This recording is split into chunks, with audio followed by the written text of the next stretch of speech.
I was still standing in the kitchen when my phone vibrated. Not rang, vibrated, like it was afraid of being heard. A private number. I didn't answer. I didn't need to. I already knew who it was.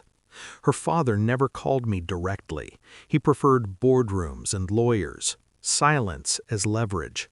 The kettle screamed on the stove. I turned it off with my bare hand, didn't flinch. That's when I heard her heels behind me, slow, confident, practiced.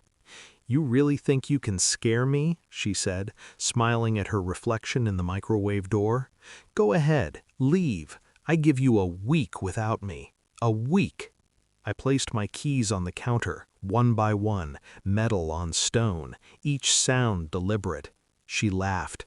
By morning, her world was on fire, and she still didn't know why. People think betrayal arrives loudly. It doesn't.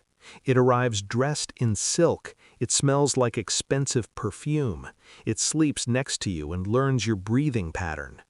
My wife was rich before she was mine. Rich families don't marry for love. They acquire. I was the acquisition, the self-made numbers guy, the one who understood systems, banks, risk. She told me she loved how calm I was.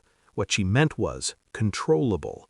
The first crack came months ago. A dinner she didn't remember. A business trip that overlapped with a gala I was invited to, alone. Her phone turning face down, always face down. I didn't accuse, I measured. I watched how she stopped saying my name, how she said his, not aloud, never aloud, but in the pauses. Denial is a luxury I couldn't afford, not with her family, not with her money woven into mine like a trap. So I smiled, I cooked, I kissed her cheek at night, and I listened. Cheating isn't what breaks you, it's realizing how long they thought you were stupid. I started small, shared calendars, metadata, a burner phone hidden inside a designer clutch. Ironic how predictable arrogance is. I pulled phone records at work, not illegally, just creatively. Numbers repeating, a shell company paying for hotel suites billed as consulting. I recognized the signature, her boss, her father's golden boy, groomed, protected, of course. I ran simulations at night while she slept. Asset flows, joint accounts, loan structures, clauses no one reads because no one expects betrayal inside marriage.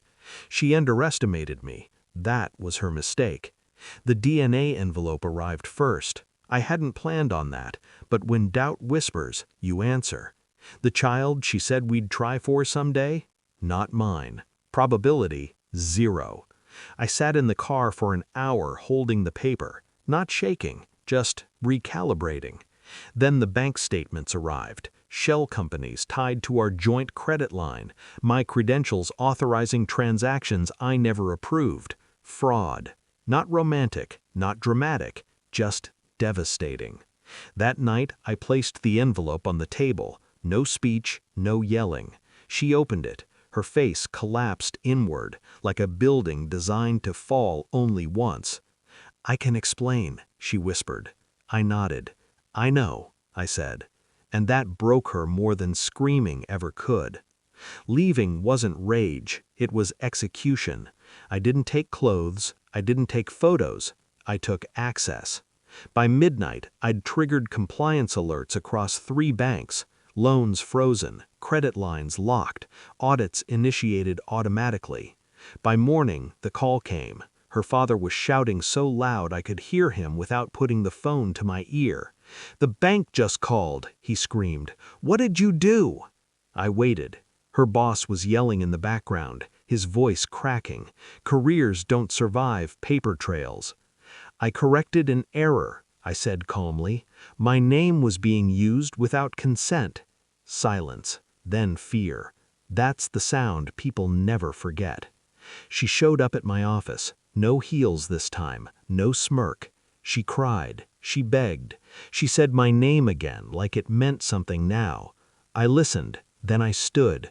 "You gave me a week," I said. "I only needed one night." Her father's empire unraveled quietly. Investigations, resignations, headlines that never mention you directly, but everyone knows. I walked away clean. No revenge fantasy, just balance restored. I don't hate her. Hate requires attachment.